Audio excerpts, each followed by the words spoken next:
날씨가 이제는 선선해진 것 같습니다. 그렇죠?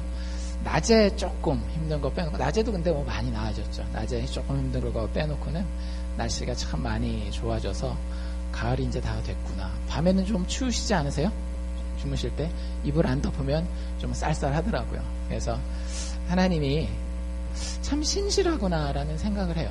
여러분들 올해는 여름이 안 지나가면 어떡하지? 이런 걱정 해보셨어요? 안 해보셨죠? 왜? 당연히 그렇게 될 거니까. 근데 여러분들 이게 당연히 되는 게 아니라 하나님이 붙들고 계시는 겁니다. 그래서 우리가 계절의 변화를 통해서도 우리는 다시 한번 우리의 믿음을 든든하게 할 수 있으면 좋을 것 같아요. 하나님은 우리에게 약속하셨고, 약속하시는 것은, 하나님이 약속하시는 것은 반드시 지켜지게 되어 있습니다. 그리고 우리가 그걸 바라보고 살아가는 거예요. 우리가 지금 어떤 제목으로 말씀을 계속 나누고 있는가 하면, 우리가 사는 이 땅에서의 삶은 믿음으로 이해되는 왕국이다 라고 해서 믿음으로 이해되는 왕국이라는 제목으로 말씀을 듣고 있어요.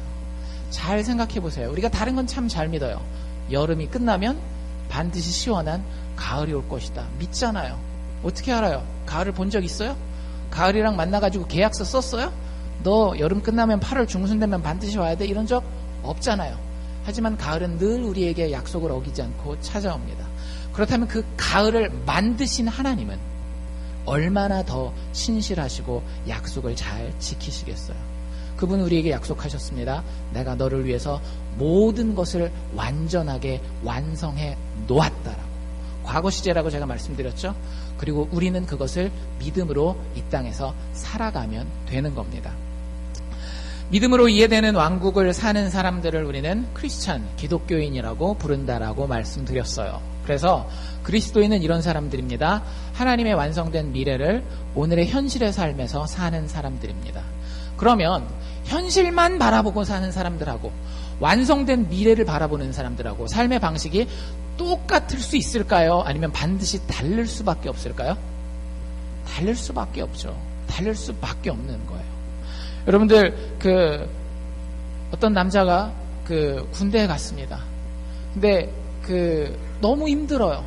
근데 밖에 기다리고 있는 여자친구가 있는 남자하고 그 다음에 아무도 안 기다리는 남자애하고 탈영을 할 확률이 누가 더 높겠습니까? 아무도 안 기다리면 탈영을 할 수도 있어요. 근데 누군가 나를 기다리면 그게 보이기 때문에 내가 참고 기다릴 수 있는 겁니다. 그래서 일단은 제일 먼저 다른 게 뭐냐면 예수 믿는 사람들은 계속해서 그 마지막 날에 대해서 생각하면서 산다라는 게 다르다라고 지난 시간에 말씀드렸어요. 나에게는 이미 완성된 축복이 있다라는 확신을 가지고 사는 거예요. 여러분들에게 그 자신감이 있습니까? 하나님께서 하나님의 자녀들은 사랑하셔서 완성시켜 놓은 것을 향해 계속 자라가게 한다라고 말씀해 주셨어요. 지금 나의 모습은 여러분들은 어떨지 몰라요. 하지만 성경에서는 계속해서 뭐라고 이야기하고 있어요? 우리가 자라간다, 성장한다라고 하는 표현을 쓰면서 우리는 반드시 언젠가는 하나님의 은혜에 의해서 그 자리에 도달할 것이라고 이야기하고 있습니다. 그래서 두 가지를 반드시 기억하면서 산다라고 얘기했죠. 기억나세요? 이게 기억이 안 나면 인식을 하면서 살기 힘든데 두 가지 먼저 기억나세요? 하나는 기쁨이었어요. 우리는 이미 완성된 기쁨을 가지고 사는 사람들이에요. 예수 믿는 사람들의 기쁨은 다른 세상 사람들이 망가뜨릴 수가 없습니다. 여러분들 우리가 부모의 품 안에 안겨 있었던 그 기억 지금은 잘 안 나시죠? 저도 잘 안 납니다. 근데 제가 이렇게 딱 보니까 오늘 안집사님이 찬양하는데 딱 앉아 계시는 거예요. 무슨 일이시지? 보니까 남의 집 아이지만 남의 집 아이를 이렇게 푹 안고 있는데 보세요. 얼마나 편안하게 자고 있는가. 저게 우리가 예수 안에서 가지고 있는 기쁨이요 평안입니다. 하나님께서 우리에게 모든 것 다 주시기로 약속하셨고 그게 완성되어 있는 거예요. 될까 안 될까가 아니라 된 거예요. 그러니까 저렇게 편안하게 자죠. 그래서 그것을 늘 기억하고 사는 것. 그 다음에 또 하나님이 어떤 분이라는 걸 아는 것이 중요하다라 그랬어요. 하나님 정의로운 분이라는 걸 아는 것. 그렇죠? 하나님이 정의로운 분인 걸 알아요. 하나님은 악을 그냥 넘기세요? 안 넘기세요? 안 넘기세요. 그럼 우리의 삶이 어떻게 된다라고요? 조금 더 바른 생활을 하게 된다 그랬죠. 근데 그보다 더 중요한 게 있었어요. 하나님이 모든 어그러진 것을 바로 펴실 것이라고 아는 사람들은 살면서 인내할 수 있다라 그랬어요. 왜? 지금 내가 당장 심판자가 되어서 지금 이 상황을 내가 꼭 고치지 않아도 내가 억울하지 않도록 하나님이 마지막에 완성시켜 줄 것이기 때문에, 어그러진 것을 펴줄 것이고 억울한 것들을 억울하지 않도록 만들어 줄 것이기 때문에. 그래서 그 사람들은 인간관계도 다르다라고 말씀드렸습니다. 삶의 패턴이 이렇게 다를 수밖에 없어요. 예수 안 믿는 사람들은 조급할 수밖에 없겠죠. 왜? 하나님이 심판하실지 안 하실지, 혹은 하나님이 있는지 없는지를 모르기 때문에 내가 지금 당장 다 심판을 해야 되거든요. 그런데 예수 믿는 사람들은 마음에 여유가 있습니다. 오늘 이 예수 믿는 사람의 삶의 패턴에 대해서 두 가지만 더 살펴보려고 합니다. 두 가지. 이것도 한번 잘 기억해 보십시오. 우리가 머리로만 생각하는 것은 사실은 삶이 바뀌는 거예요? 안 바뀌는 거예요? 안 바뀌는 겁니다. 머리로 아무리 생각해도 삶은 바뀌지 않아요. 삶으로 바뀌는 것이 진짜 우리가 하나님을 아는 것인데, 두 번째, 두 가지 이제 패턴에 대해서, 삶의 패턴에 대해서 말씀드리려고 하는 것은 무엇인가 하면 우리의 섬김의 모습입니다. 여러분들 한번 잘 생각해 보십시오. 예수 믿는 사람들은 섬기는 사람으로서 다른 사람들에게 소문이 좀 나 있어야 됩니다. 한번 나를 잘 생각해 보세요. 나이가 젊은 사람, 나이가 많은 사람 가릴 것 없이 내 친구들이 나를 볼 때에 저 사람은 늘 얻어먹는 사람이야, 아니면 저 사람은 늘 베푸는 사람이야. 만약에 여러분들이 스스로 평가해 볼 때에 그래도 누군가가 나를 얘기해 줄 때 참 베푸는 사람이다, 섬기는 사람이다, 이런 평가가 있다면 어쩌면 여러분들은 그리스도인의 삶의 패턴에 비슷한 모습을 가지고 있을런지 모르겠습니다. 성경에서 늘 예수 믿는 사람들을 뭐라고 표현하는지 아세요? 오늘 우리가 읽은 데 두 가지 비유가 나와 있는데 거기 예수 믿는 사람들을 두 번 다 이렇게 표현하고 있어요. 뭐라고 표현합니까? 종이에요, 종. 예수 믿는 사람들은 기본적으로 성경에 뭐라고 표현되어 있다라고요? 종이라고요. 기분 되게 나쁘시죠? 아침에 이렇게 열심히 일주일 살다 왔는데, 교회 왔는데 교회에서 또 종이라 그러다니 도대체 얼마나 부려먹으려고 또 앞에서 목사가 저러나, 이런 생각 하실지 모르겠는데, 여러분들 기분 나쁘게 생각하지 마세요. 사람은 본질상 종입니다. 알고 계셨어요? 본질상 종이에요. 누구의 종이 되느냐가 문제인 거지 우리는 종이 아닐 수는 없어요. 여러분들, 때로는 우리가 돈의 종이 되기도 하고요, 부모의 기대에 대한 종이 되기도 해요. 혹은 자녀 사랑이라고 하는 것의 종이 되기도 해요. 다른 사람들이 나를 인정해주는 세상적인 성공의 종이 되기도 합니다. 그냥 개인적으로 내가 내 남편의, 지나치게 남편을 의지하는 경우들도 있거든요. 지나치게 남편을 의지해서 남편의 종이 되기도 해요. 거꾸로 지나치게 아내만 너무너무 막 오냐오냐 사랑하고 막 그거밖에 안 보여서 아내의 종이 되기도 합니다. 진짜 아닐 것 같죠? 사랑하는 존재인데 어떻게, 근데 진짜 비굴할 정도로 종이 되는 경우들이 있어요. 같은 인간관계인데도. 문제는 우리가 누구의 종이 되느냐가 훨씬 더 중요해요. 제가 그 군대에 있을 때 참 안타까웠던 경우들이, 그 소대장으로 있었던 젊은 친구들, 교회 열심히 나오고 그러거든요. 그런데 와서 성가대도 잘 섬기고 그래요. 훈련 진짜 힘들어요. 저희 부대가 특공이라서 그 인원이 적어서 근무수고 청소하고 하려면 애들이 훈련도 빡센데다가 너무너무 힘들었거든요. 근데도 소대장들이 그 젊을 때에 잠 더 안 자고 아침에 와서 예배 드리고 기도하고 찬양하고 성가대로 봉사하고 이랬었단 말이에요. 근데 안타까운 게 뭐였는가 하면, 그 외박대가 되면 교회를 안 나와요. 외박대 되니까 교회를 안 나올 수 있겠죠. 근데 이유가 뭐냐면 여자친구가 강원도까지 찾아오는 거예요. 무슨 일이 벌어지는지 여러분 이제 아시겠죠? 젊은 남자 여자가 하룻밤을 같이 뭐 모텔에 들어가서 지내거나, 깨끗하게 잘 수도 있겠지만 아닐 수도 있는 거예요. 그런데 많은 케이스에 보면 그 근무하는 도중에, 혹은 전역하고 나서 나중에 소식을 들었을 때 그 관계가 깨어지고 지나치게 큰 상처들을 받는 경우들을 많이 봅니다. 진짜 막 몇 날 몇 주를 술 마시고 막 이게 인생을 이렇게 살아야 되나 말아야 되나 이런 정도까지 힘들어하는 경우들이 있어요. 여러분들, 우리가 세상을 그냥 사는 것 같지만 절대 그냥 사는 게 아니에요. 우리는 종으로 살 수밖에 없습니다. 인간이란 존재 자체가 그래요. 여러분들, 사랑 얼마나 좋아요? 사랑 없이 사람이 살 수 있나요? 근데 사랑을 다른 말로 표현하면 뭐냐 하면 종 되는 것이에요. 그 어떤 그 영어 가사 중에는 나는 당신의 사랑의 그 자발적인 그 희생자가 되었습니다. 뭐 이런 가사도 있어요. 근데 사랑이라고 하는 것은 내가 누군가의 종이 되겠다라고 하는 건데, 문제는 내가 얼마나 좋은 건강한 종류의 종이 되고 나의 주인이 얼마나 건강한 종류의 주인인지가 훨씬 더 중요하다라고 하는 거죠. 근데 그 우리가 오늘 읽은 누가복음 말씀도 두 이야기 다 예수 믿는 사람을 뭐라고 표현하고 있는가 하면 종이라고 표현하고 있습니다. 그리고 그 종의 가장 큰 특징은 뭐예요? 섬김을 받는 겁니까? 섬기는 겁니까? 섬기는 거예요. 그럼 여러분들이 예수 믿는 사람이라고 한다면 여러분들의 인생의 목표를 기본적으로 뭐로 깔고 가야 되는 거예요? 섬김으로 깔고 가야 되는 거예요. 완성된 왕국에서 하나님은 하나님의 백성들이 서로 섬기면서 살기를 원합니다. 얼마나 중요한지 몰라요. 지금 여기 나오는 두 개의 비유가 아주 그 반대되는 결과를 가지고 있거든요. 두 번째 비유를 보면 주인이 멀리 갔어요. 그리고 집의 모든 것을 한 그 매니저급 되는 종에게 맡겨놓고 갑니다.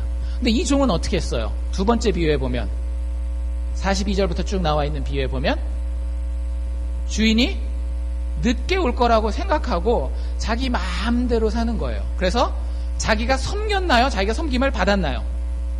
섬김을 받았어요. 여기 보면 주인이 맡긴 일은 뭐였냐면 때를 따라 양식을 좀 나눠주는 거였어요. 그러니까 종에게 아예 임무를 줬는데 섬기는 임무를 주고 간 거예요. 주인 자체가.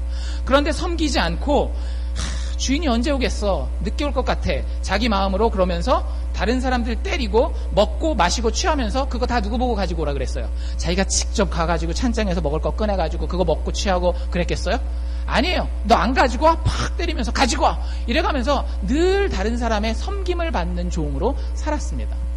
성경은 이런 종이 절대 하나님의 왕국을 사는 종이라고 이야기하지 않아요. 그런데 첫 번째 그 비유에 보면 비슷한 상황에 종에게 맡겨놓고 갔을 때 이 종은 어떻게 했을까요? 주인이 새벽 2시, 3시에 왔는데도 끝까지 그 섬기는 일을 잘하고 있었어요. 그런데 놀라운 건 이 첫 번째 종의 비유의 주인공은요, 사실은 거기서 진짜 그 뭐라 그래야 될까, 스포트라이트를 받아야 되는, 하이라이트를 받아야 되는 사람은 이 종이 아니라는 거예요. 자세히 쭉 보면은요, 새벽 3시에 주인이 돌아왔어요. 근데 종이 그때까지 열심히 일하고 있었습니다. 그럼 우리는 상식적으로 생각하면 이 이야기는 어떻게 끝나야 돼요? 주인이 종을 잘했다고 칭찬해주고 상 주고 축복해주고 복 주고 하면 끝날 걸로 생각해요. 근데 그렇게 끝나지 않아요. 갑자기 주인이 종에게 오더니 그 옷을 바꿔 입습니다. 여러분들 지금 교회 옷 입으시고 여기 페인트 칠하라 그러면 칠하시겠어요? 안 칠하시겠어요? 안 칠하시죠? 왜? 이 좋은 옷이니까. 이 좋은 옷을 정리를 하잖아요. 그 당시에 여러분들 그 옛날 이스라엘 사람들 입는 옷 보면 어떻게 생겼어요? 이불자락 같은 걸 저렁저렁 걸치고 다니잖아요. 그 옷은 일할 때 입을까요? 못 입을까요? 못 입어요. 여기 보면 성경에 이 표현이 되게 많이 나왔는데 이게 오늘 무슨 뜻인지 좀 배워가십시오. 허리에 띠를 띈다라는 표현이 있어요. 그럼 우리는 대개 성경에서 뭐라고 생각해요? 아, 허리띠 해가지고 구멍 3칸 딱 집어넣는 거, 이걸로 생각하는데 그 당시에는 허리띠가 없었어요. 허리에 띠를 띈다라는 건 뭐냐면 그 이불처럼 이렇게 쭉 내려가잖아요. 그럼 가운데 끈을 이렇게 묶어 놓습니다. 그럼 일을 해야 될 때는, 종들이 일을 해야 될 때는, 섬겨야 되는 자세에 들어갈 때는 밑에 있는 이 치맛자락 같은 거 있잖아요. 이걸 다 걷어요. 그래가지고 점매가지고 허리띠 있는 대로 싹 집어넣습니다. 이거를 허리를 띈다라고 얘기를 하는 거예요. 허리를 띈다라고 하는 것은 무슨 자리로 들어갔다라고 얘기를 하는 거냐면 종의 자리로 들어갔다라는 거예요. 근데 성경 잘 보세요. 누가 그렇게 했대요? 주인이 띠를 띄었다라는 거예요. 여러분들이 생각해 보세요. 저기 우리 예슬이가 있는데 예슬이 잠 깨면 우리 여기 앞에다 앉혀놓고 우리 다 앞에 모여가지고 단체로 세배할까요? 말이 되나요? 말이 안 되죠. 그만큼 그 당시에도 나이라고 하는 것은 상당히 큰 장벽이었거든요. 그 다음에 신분적인 계급이라고 하는 건 상당히 큰 장벽이었습니다. 그런데 종이 아니라 누가? 새벽 2시에 3시에 왔던 그 주인, 자기도 얼마나 피곤하겠어요. 자기도 그때까지 멀리 여행을 갔다가 오느라고 피곤했을 텐데 새벽 2시, 3시까지 깨어있는 종을 보고 자기가 섬김의 자세가 되어서 허리에 띠를 떴다라는 거예요. 그리고 종들은 어떻게 해요? 또 지금까지 수고했어 하고 편안한 자리에 앉히고 자기가 가서 수종 들었다는 겁니다. 그 당시에 종들이 주인을 수종들 때 늘 했던 행동이 뭔지 아세요? 신발을 벗기고 그 발을 자기 맨손으로 닦아주는 거예요. 예수님이 제자들에게 했던 바로 그 행동을 주인이 하시겠다라는 거예요. 실제 예수님이 이 행동을 하셨잖아요. 돌아가시기 전날 밤에. 여러분들, 이 첫 번째 비유의 주인공은 착한 종보다는 사실은 나중에 돌아온 주인입니다. 여러분들, 세상을 사는 사람들은 아까 그 못된 종처럼 살아요. 섬겨야 되는데 자기가 꼭 섬겨야 되는, 내가 섬기지 않으면 손해를 보는 장소에서만 섬깁니다. 한국 사람들 늘 이런 얘기들 하잖아요. 좀 비굴하고 이런 사람들에게. 저 사람은 강자한테는 한없이 비굴하고 약하고 약자한테는 그 앞에 군림하고 너무 강자 노릇한다라고. 여러분들 그런 얘기 들을 때 좀 기분 나쁘지 않으세요? 성경에서 그런 삶의 모습을 가지는 사람을 악한 종이라고 이야기하고 있는 거예요. 거꾸로 우리가 살게 된 완성된 나라의 왕은 예수 그리스도입니다. 마지막 날 찾아올 이 주인이에요. 그런데 그 주인은 어떻게 하신다라고요? 본인이 주인임에도 불구하고 종의 모습이 되어서 허리에 띠를 띠고 우리의 손과 발을, 가장 더럽고 가장 추악하고 가장 연약하고 부끄러운 부분을 씻겨주시겠다라고 하는 거예요. 여러분들, 그 왕국을 사는 사람이 과연 어떤 삶의 모습을 살겠습니까? 한번 생각해 보십시오. 여러분들, 우리는 다 섬기면서 삽니다. 제가 여기 있는 모든 분들을 봤을 때 하나도 섬기지 않고 사는 사람들은 없어요. 섬기고 살아요. 그런데 예수 믿는 사람의 섬김의 틀림이 무엇인가 하면 우리는 차별 없이 섬긴다라고 하는 거예요. 아까 얘기했던 이 악한 종은 하나님을 알지 못하는, 하나님의 왕국을 알지 못하는 사람들은 자기가 상황을 가려가지고 섬깁니다. 하지만 예수 믿는 사람들은요, 늘 섬기려고 해요. 상황을 봐가면서 섬기려고 하지 않습니다. 하나님의 왕국에서는 서로 섬기는 거예요. 잘 생각해 보세요. 여러분들, 이 성경이 쓰여지던 시대, 특별히 신약 성경이 쓰여지던 시대에 여자는 사람으로 취급이 됐었다라고요, 안 됐었다라고요? 그 당시에 진짜 법적으로 여자의 증언은 법적 효력이 없었고요. 유산 상속받는데도 상당히 문제가 많았습니다. 사람의 인구를 셀 때도 여자의 수는 세지 않았을 정도로 여자가 차별받던 사회였어요. 여러분들, 그 사회에서 사도 바울이 에베소서 5장을 쓸 때 뭐라고 얘기를 합니까? 첫 부분은 얼마든지 이해할 만한 부분이에요. 그 당시 사람들이 뭐라고 얘기를 했기 때문에, 아내들아 남편에게 순종하여라.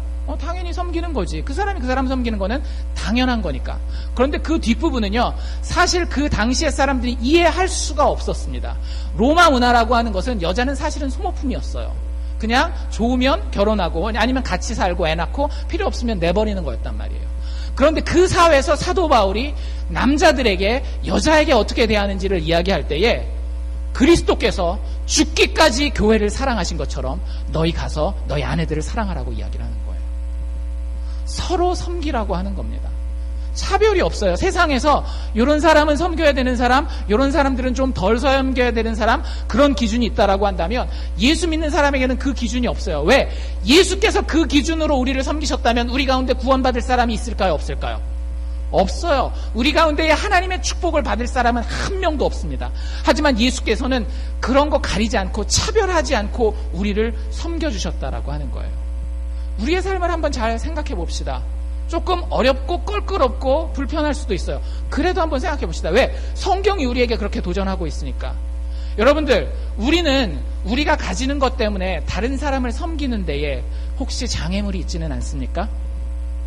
어떤 사람들은 아직도 제가 아까 말씀드린 것처럼 성별이라고 하는 거, 남자 여자라고 하는 것 때문에 다른 사람을 섬기는데 혹시 힘든 게 있는 남자분들 안 계세요? 제가 청년부 때 아는 선배 한 분이 있었어요. 그분 지금 목사님 돼서 목회를 아주 열심히 잘하고 계신 분이에요. 근데 그분이 장로님 아들이었는데 정말 되게 신실했습니다. 근데 수련회를 가서, 그러니까 여름 수련회 같은 거 가잖아요. 리트릿을 가면 나중에 밥 먹고 나면 한 30분 정도 사라졌다가 돌아오세요. 이유가 뭐였을까요? 설거지 때문에. 집에서 아버님 장로님하고 어머님 권사님이 이 아들을 너무 귀하게 키우신 거예요. 그래서 아들은 딸이랑 다르다라는 거죠. 그래가지고 설거지 때만 되면 사라지시는 거예요. 물론 이분 지금은 그러시지 않습니다. 근데 제가 농담처럼 우스갯소리로 얘기를 하지만 여러분들, 한국 가정에서는 이런 일들이 얼마든지 일어날 수 있습니다.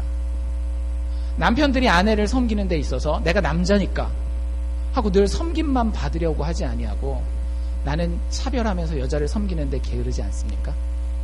거꾸로인 경우도 얼마든지 있을 수 있어요. 내 남편은 늘 나에게 잘해주니까 잘해주는 사람은 내가 특별히 섬기려고 노력 안 해도 돼. 이건 차별하는 거거든요. 재산을 가지고 차별하는 경우들도 많이 있죠. 내가 어떻게 저 사람이랑 같이 밥을 먹을 수 있어. 지난번에 제가 말씀드렸던 그 동영상 이야기 기억나세요? 거지에게 구걸하게 하는 그 동영상. 그 동영상이 어땠어요?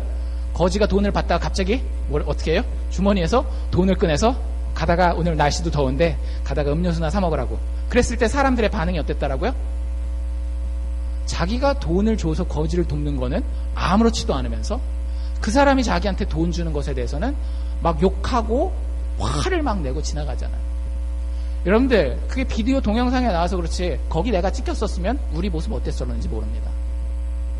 거지는 당연히 내가 돈을 주는 것을 통해서 여러분들 내가 거지에게 돈 주는 게 이게 섬기는 게 아닌 경우들도 되게 많아요. 알고 계세요? 내가 거지에게 돈을 주는 게 거지가 나를 섬기는 경우예요. 사실은 많은 경우에. 왜요? 내가 거지에게 돈을 줌으로 그 사람이 비굴하게 받고 그것 때문에 나는 어떤 느낌을 받아요? 상당히 우월한 느낌을 가지잖아요. 사실은 내가 돈을 주지만 거지로 하여금 나를 섬기게 하는 거예요. 우리가 만약 그런 마음가짐을 가지고 있다라고 한다면 하나님 그런 차별 있는 섬김을 원하시지 않습니다. 세상에서의 지위를 가지고 그러는 경우들도 있고요. 자기가 가진 학력 때문에 다른 사람을 섬기는 데에 어려움을 겪는 사람들도 있습니다. 또 나이 때문에도 한국 문화에 좀 이렇게 많이 들어가는 건 제가 좀 말씀을 자세히 드리고 넘어갈게요. 나이 때문에 섬김에 어려움을 겪는 경우가 많이 있어요. 뭐 제가 어르신들 보고 얘기해 드리기보다는 우리 유스그룹 애들 혹은 심지어는 유초등부 애들을 두고 한번 얘기를 해봅시다. 제가 이렇게 보고 있잖아요. 웃길 때가 많아요. 진짜 웃길 때가 많아요. 벌써 나이로 딱 돼 있어가지고요. 나이 어린 애들은 나이 많은 애들을 섬기는 거예요. 나이 많은 애들은 당연히 어린 애들의 섬김을 받는 게 당연한 줄로 알고 있어요. 물론 아닌 경우들도 있겠죠. 여러분들 근데 이게 한국 사람들의 뼛속 깊이 남아 있습니다. 저도 그런 게 있다라는 걸 알고 있어요. 그런데 우리가 정말로 하나님 나라의 사람이라면 하나님의 나라가 어떻게 완성되었는지 그것을 완성시킨 주인이 통치자가 누군지 알고 있다라고 한다면 그것에 대해서 인식하고 그걸 극복해 나가려고 노력해야 되는 거예요. 이런 경우도 있습니다. 내가 섬기는 데에 차별을 두는 경우, 이런 경우도 있어요. 이건 조금 잘 생각해 보셔야 되는데 생각이 아주 주도적인 분들이 있어요. 막 앞에 나서서 막 일하고 이런 경우도 있잖아요. 그러면 그런 경우에 나보다 덜 주도적인 사람들은 나의 섬김의 대상으로 여기지 않는 경우들이 많습니다. 무슨 얘기인가 하면 여러분들 섬긴다라고 하는 건 꼭 뭘 도와주고 가서 막 내가 비굴해지고 이런 게 아니에요. 섬긴다라고 하는 것은 그 사람을 배려하는 거예요. 그 사람 입장에서 한 번 더 생각하는 게 사실은 섬김입니다. 돈 한 푼 던져주는 게 섬김이 아니라 그 사람의 입장이 되어봐서 그 사람에게 귀 기울여주고 그 사람의 상황에 맞게 내가 말을 하고 행동을 같이 쫓아가주는 게 그게 섬김이거든요. 그런데 내가 너무 주도적이다 보면 이런 현상이 발생해요. 내가 막 주도적인 걸로 일을 이끌고 갈 때에 딱 한 사람, 나보다 더 주도적인 사람이 나한테 이야기할 때는 그 이야기를 듣습니다.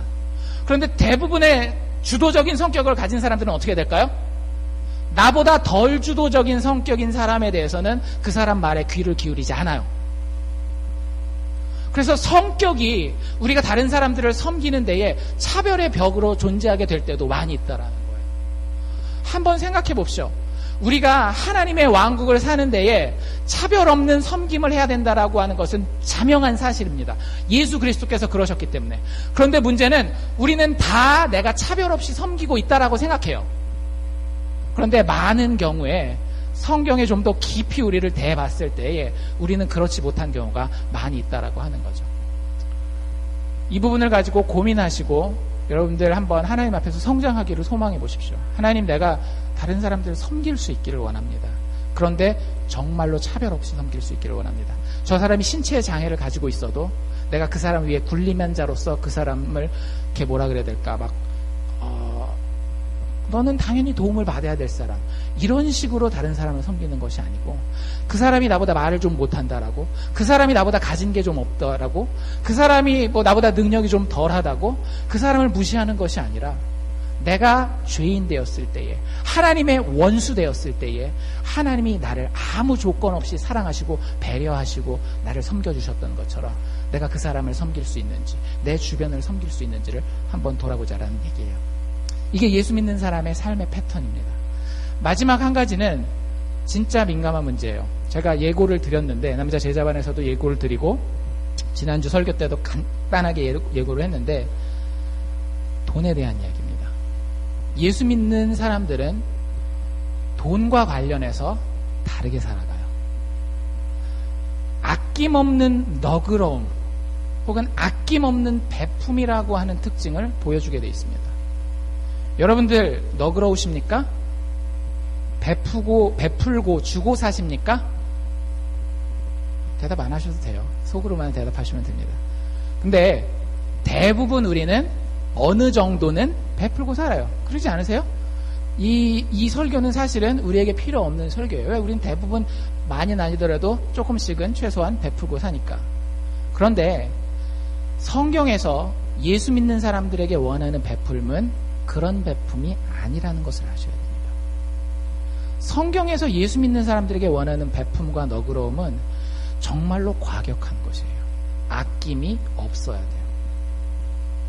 여러분들 누굴 도와보신 적 있으시죠? 교회를 섬겨보신 적 있으시죠? 물질로? 정말로 아낌없이 돕고 아낌없이 섬겨본 적이 있으십니까? 진짜로, 진짜 아낌없이.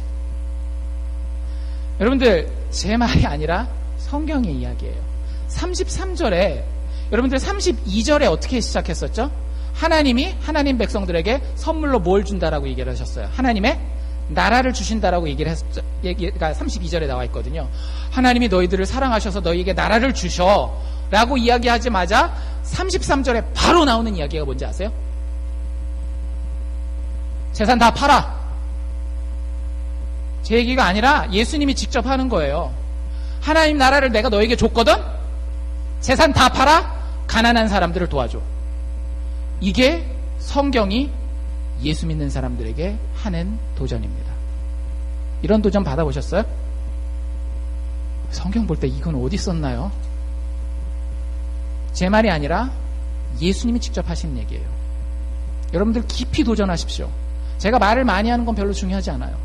성경으로 하여금 여러분 심령에 말하게 하십시오. 다시 한번 제가 말씀드릴게요. 재산 다 팔아라. 그리고 가난한 자를 도와줘라. 하실 수 있으시겠습니까? 여러분들, 교회 다니는 사람들이 세상 사람들보다 조금 더 너그러운 건 사실이에요. 가난한 사람 보면 좀 더 불쌍해할 줄 알고, 그래서 교회에서부터 고아원도 시작됐고, 교회에서부터 공교육도 시작됐고, 교회에서부터 병원도 시작됐어요. 왕족을 제외한 일반 평민들을 향한 그런 모든 것들이 교회에서 시작됐어요. 왜? 교회가 섬기고 베푸는 것에 대해서 늘 이야기를 하니까. 그래서 교회에 있는 사람들이 교회 밖에 있는 사람들보다는, 특별히 신앙생활을 좀 오래 하고 신앙이 신실하다고 하는 사람들은 교회 밖에 있는 사람들보다는 조금 더 너그럽고 조금 더 많이 베풉니다. 여러분들 교회에서 수준 높은 사람들이 가지고 있는 베품의 기준이 뭔지 혹시 아세요? 이 정도면 교회에서도 꽤 베푸는 거예요. 꽤 너그러운 사람이에요. 뭘까요? 이 기준. 예? 얼마? 10,000불? 10,000불 너무 많다. 그쵸? 여러분들 액수가 아니죠? 성경에 정확하게 나와 있어요. 뭐라고 돼 있어요? 열에 하나 11조 정도 드리면, 여러분들 솔직히 말해요. 11조 하시는 분들 한번 양심의 손을 얹고 얘기해 보십시오. 저도 11조 하니까 한번 손을 얹고 얘기해 보겠습니다. 그 11조 내면서 좀 뿌듯하시지 않으신지.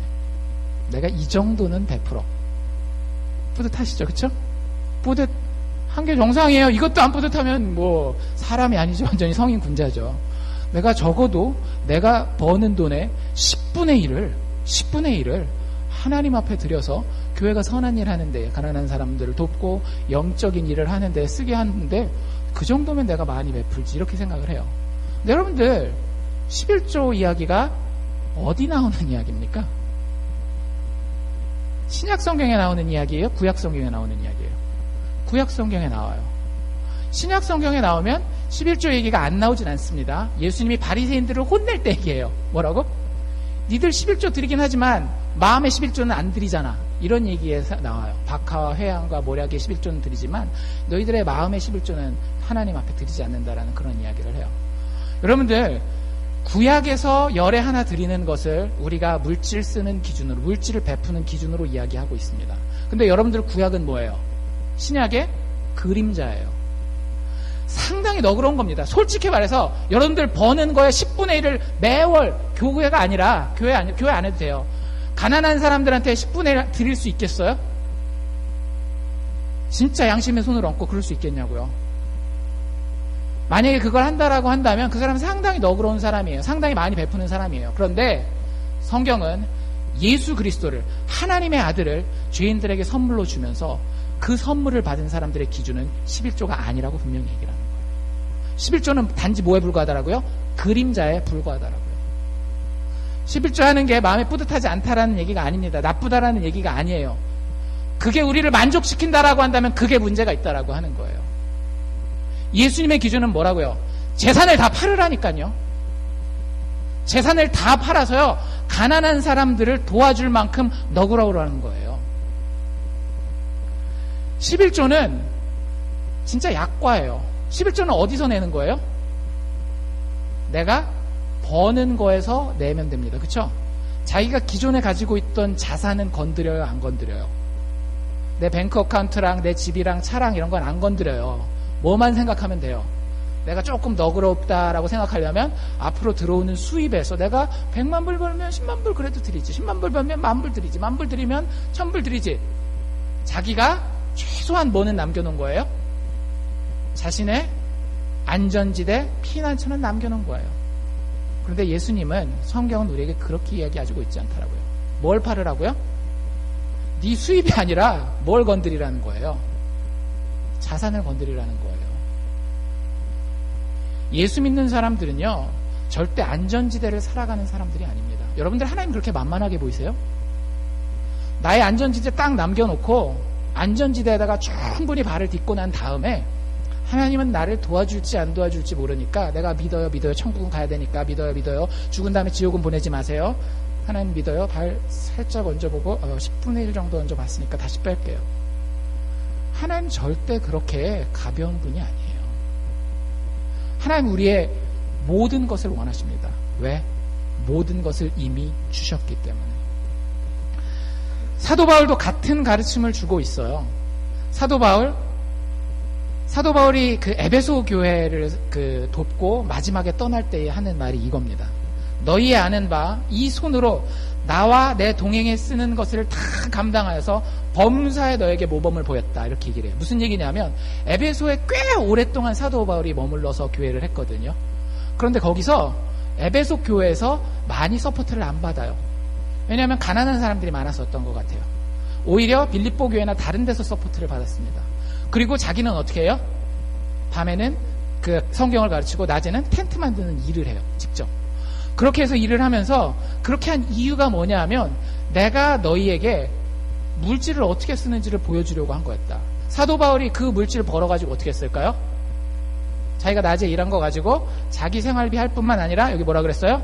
나와 내 동행들의 형편까지 다 살펴서 그 사람들에게 나눠줬다라는 거예요.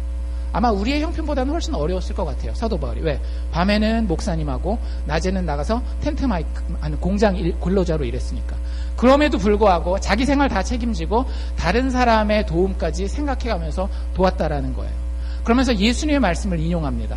이와 같이 수고하여 약한 사람들을 도울 뿐만 아니라 주 예수의 친히 말하신 바 주는 것이 받는 것보다 더 복이 있다 함을 기억하여라 라고 이야기를 합니다. 예수 믿는 사람들은 늘 손에 가진 물질에 대해서 쓸 것을 생각해야 됩니다. 어제 새벽에 제가 한번 말씀드린 거예요. 여러분들, 세상은 우리가 늘 뭐에 대해서 얘기를 하죠? 돈을, 물질을 어떻게 벌지에 대해서 이야기를 해요. 그럼 우리는 죽어라고 그 자리 쫓아가면서 어떻게 하면 돈을 잘 벌 수 있는지 막 돌아다니면서 듣습니다. 여러분들 그것 자체가 나쁜 게 아니에요. 그런데 기억하십시오. 성경을 보면서 성경이 어떻게 하면 우리에게 부자 되는지에 대해서 이야기하는 구절 보신 적 있으세요? 있어요. 부지런하면 부자 된다, 이 얘기 있습니다. 그런데 별로 많지 않아요. 성경은 오히려 돈 이야기를 할 때 항상 무슨 얘기를 할까요? 쓰는 얘기를 해요. 자본주의 사회에서 경제가 돌아가기 위해서는 소비가 미덕이다 뭐 이런 얘기들 하잖아요. 그런데 그런 의미에서의 쓰는 것을 이야기를 하는 것이 아니라 너의 마음가짐이 어떠한가를 보여주기 위한 그 베품이고 그 씀입니다. 여러분들 예수 믿는 사람들은 어떤 사람이에요? 이미 하늘에 거저받은 너무 큰 기업이 있는 사람들이에요. 여러분들 그거 알고 계셔야 돼요. 그게 현실로 느껴지셔야 돼요. 예수 믿어요, 예수 믿어요. 그게 아니라 천국에 이미 예수 그리스도라고 하는 하나님이라고 하는 그 무엇과도 바꿀 수 없는 정말로 귀중한 보물을 가지고 있는 사람이라는 게 현실로 느껴져야 됩니다. 그래서 이 땅에서 살아갈 때에 아낌없이 너그러운 모습으로 살 수 있게 되는 거예요. 이게 잘 감이 안 오시면 이렇게 비유를 들어드릴게요.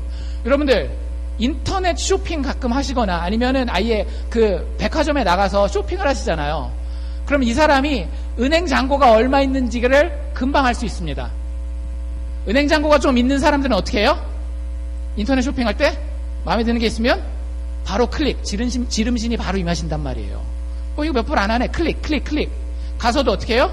옷가게 같은 데서 가서도 자기 뱅크 어카운트가 충분하니까 어떻게 해요?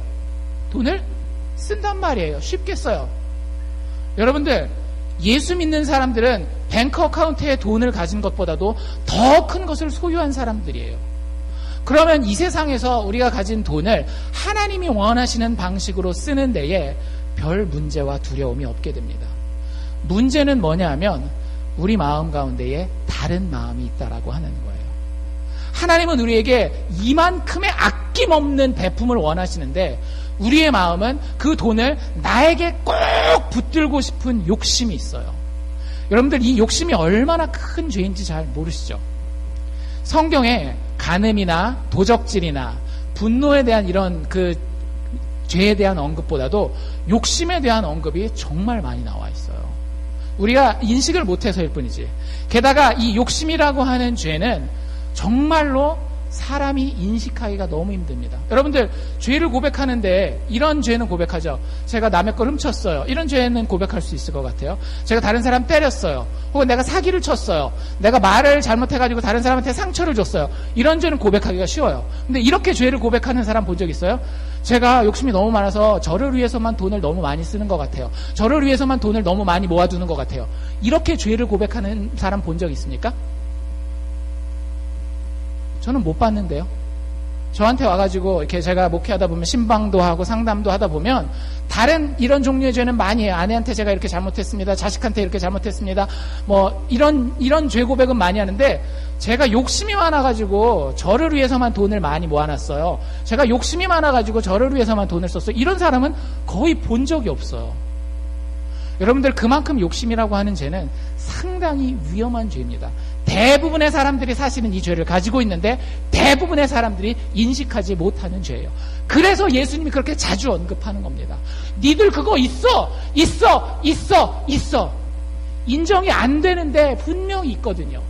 그래서 여러분들이 이렇게 생각하시면 쉽습니다. 과연 나는 욕심이라고 하는 탐심이라고 하는 죄를 가지고 있을까요? 안 가지고 있을까요? 가지고 있어라고 생각하면 그게 정답입니다.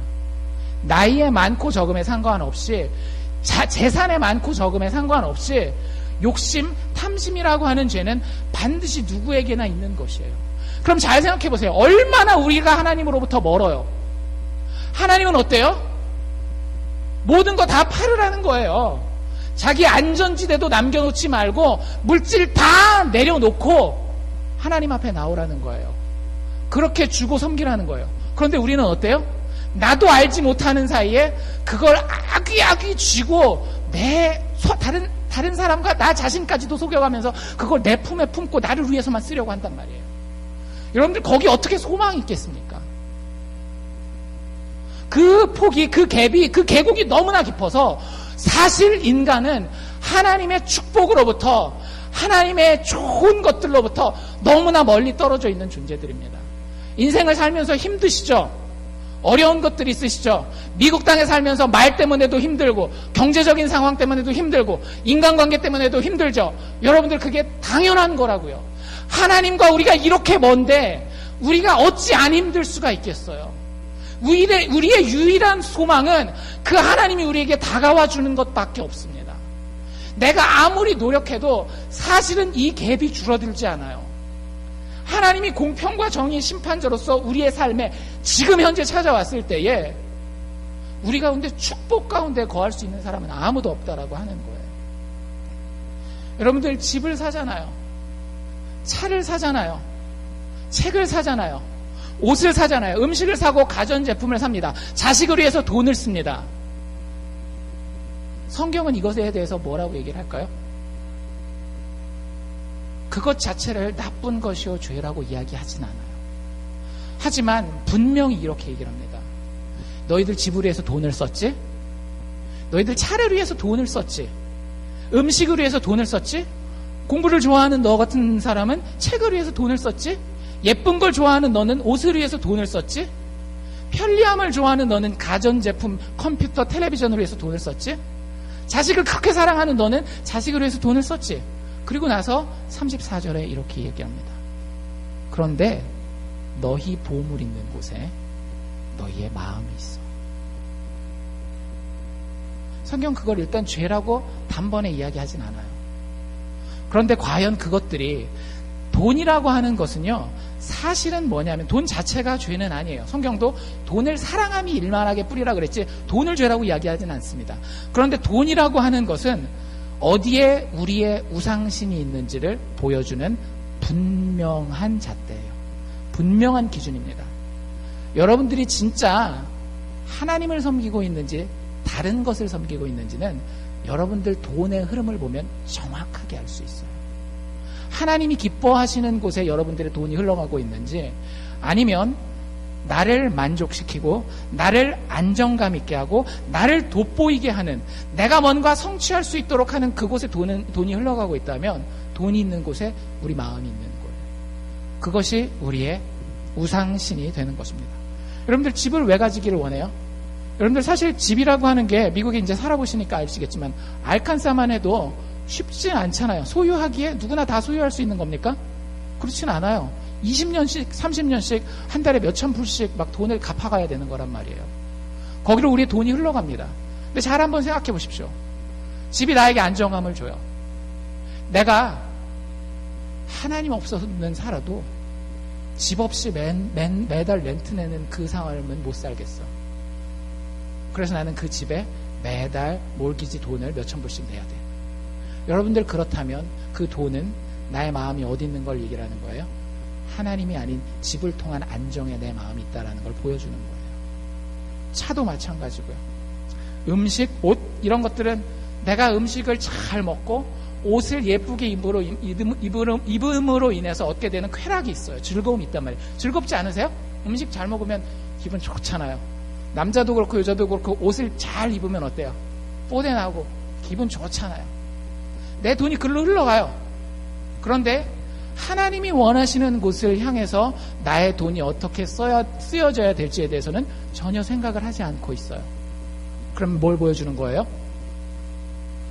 옷을 통한, 음식을 통한 나의 육체의 쾌락이 사실은 나의 신이라고 하는 것을 나의 돈의 흐름이 보여주고 있는 거예요. 자녀도 마찬가지죠. 여러분들 자녀에게 돈을 쓰는 것 자체는 나쁜 일이 아니에요. 왜? 자녀? 내 평생에 이만큼 사랑할 수 있는 존재가 얼마나 있겠어요. 그런데 여러분들 그 자녀에게 돈을 쓰는 것 때문에 나에게 정말 큰 위로가 있어요. 나에게 정말 뿌듯함이 있어요. 그런데 그것 때문에 하나님이 원하시는 좀 더 넓은 의미에서의 내 인생에서의 돈의 사용에 대한 그림이 보이지 않는다라고 한다면 이미 자녀는 나의 우상이 되어 앉아 있는 것입니다. 여러분들 우리는 이렇게 하나님으로부터 멀어 있어요. 돈 문제에 있어서. 근데 돈 문제만큼 정확한 게 없다라니까요.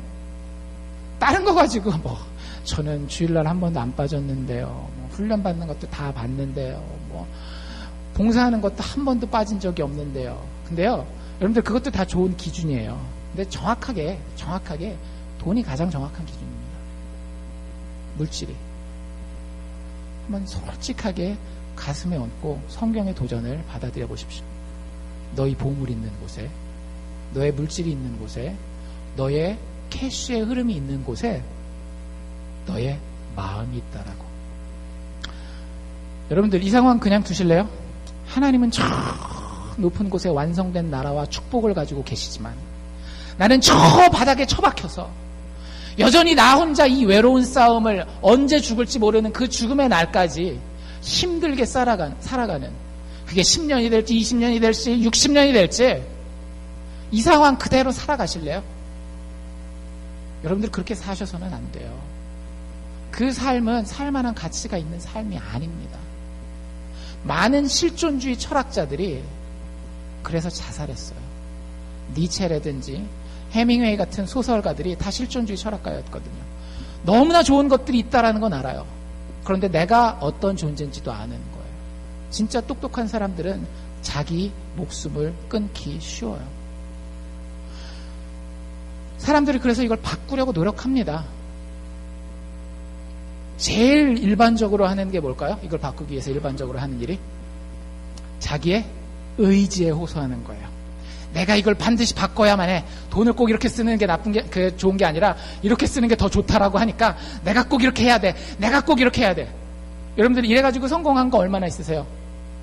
담배 끊고 술 끊고 그래가지고 잘 안 끊어져요. 대부분 담배 끊고 술 끊는 이야기들 보면 의외로 그 과정은 상당히 단순한 경우들이 많아요. 어느 날 그냥 갑자기 하나님이 벌레 주실 거기 때문에 내가 앞으로 돈을 이렇게 쓰면 안 되지.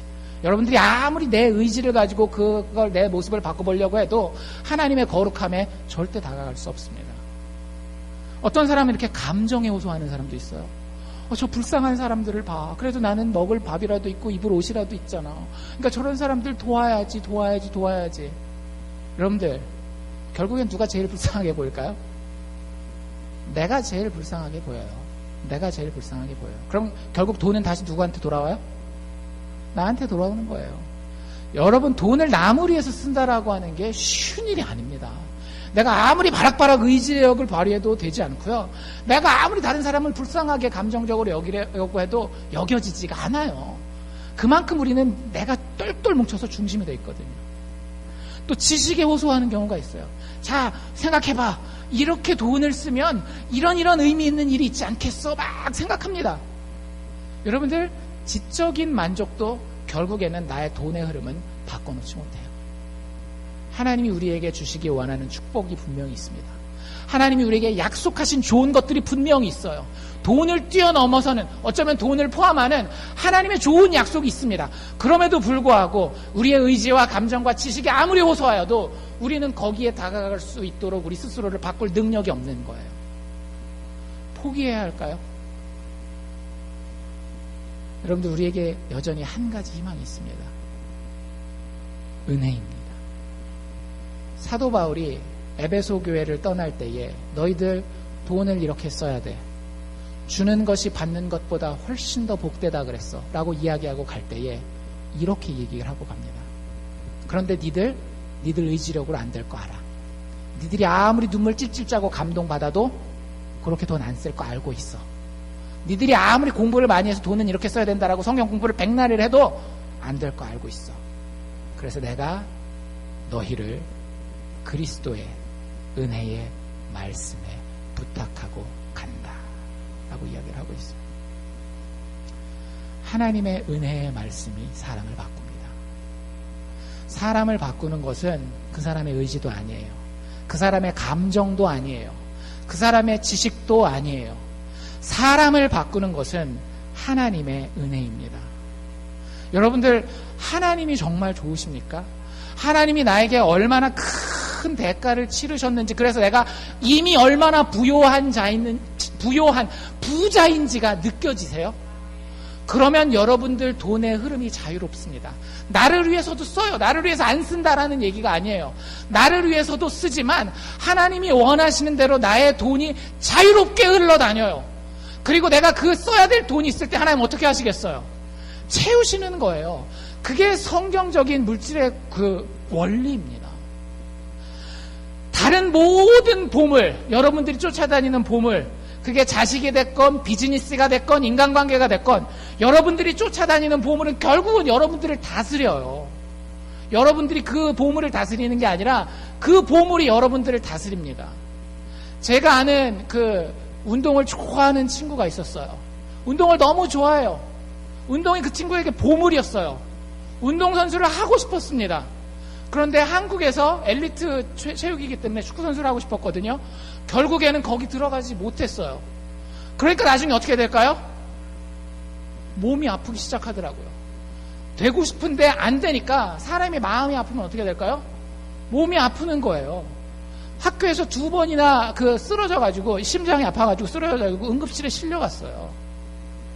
여러분들이 지금 좋다라고 쫓아다니는 보물은요, 내가 통제하고 이게 나에게 좋은 역할을 할 것 같지만 그렇지 않아요. 결국에 하나님이 아닌 모든 보물은 우리를 다스립니다. 그리고 우리를 그 아래 굴복시켜요. 아주 비굴하고 비참하게. 그게 돈이 되었건 심지어는 친구가 되었건 나의 꿈이 되었건 나의 가족이 되었건 나의 자식이 되었건. 하지만 예수는 나를 살리기 위해서 죽어준 유일한 보물입니다. 여러분들 이게 심장으로 느껴지셔야 돼요. 여러분들 귀한 존재들입니다. 여러분들 돈 앞에서 비굴할 필요가 없는 존재들이에요. 세상에서 누가 내 꿈을 꺾어 놓는다라고 거기 가서 눈물 질질 짜고 비굴하게 있을 필요가 없는 존재들이에요. 하나님이 우리를 귀하게 여기셔서 하나님의 아들이 이미 나에게 모든 것 다 주시고 아낌없이 다 쏟고 난 다음에 죽어주셨다라니까요. 내가 그만큼 부자예요. 내가 그만큼 많이 가지고 있는 자라고요. 다른 모든 보물을 얻기 위해서 우리는 무슨 일이라도 합니다. 비굴하게. 그래서 그 보물을 얻기 위한 사람들은 대부분 다 비인간적으로 돼요. 그러지 않겠어요? 그걸 안 얻으면 내가 죽게 생겼으니까 내가 비인간적이 되어서라도 짐승같이 되어서라도 그걸 얻어야만 해요. 하지만 예수 가진 사람은 예수가 나를 얻기 위해서 무슨 일이든지 하셨어요.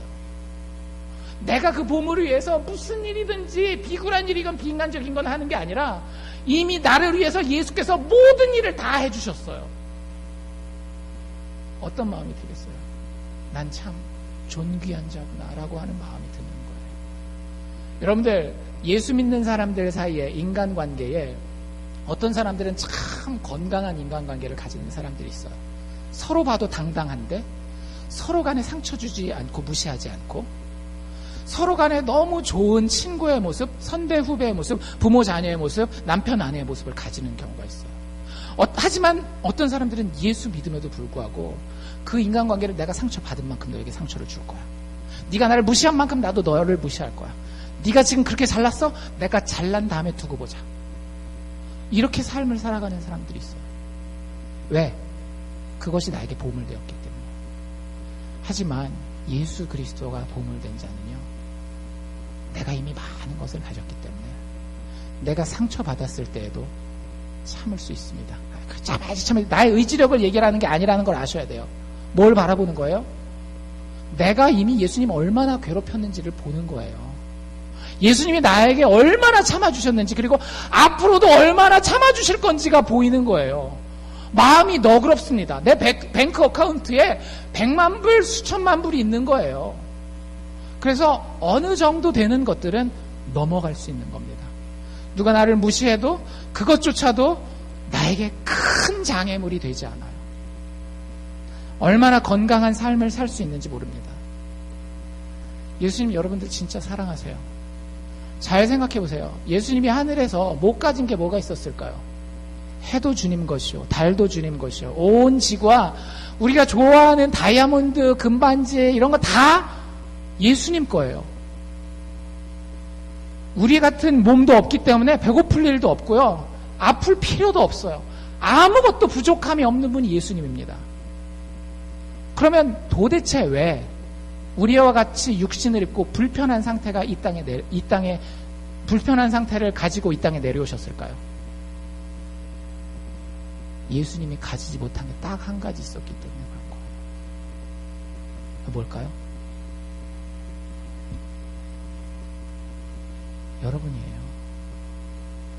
여러분, 예수님이 여러분 그만큼 사랑하십니다. 내가 널 위해서 죽어도 좋다.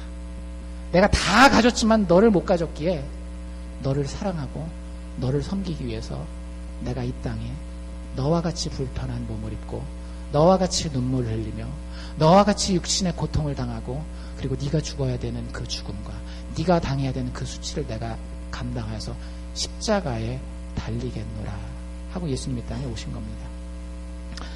이 땅에 오셔서 예수님은 죽어가시면서 모든 것들을 다 잃으셨어요. 하나님으로서의 명예도 잃어버리셨고 그가 가지고 있는 모든 물질적인 것들도 다 내려놓으셨어요.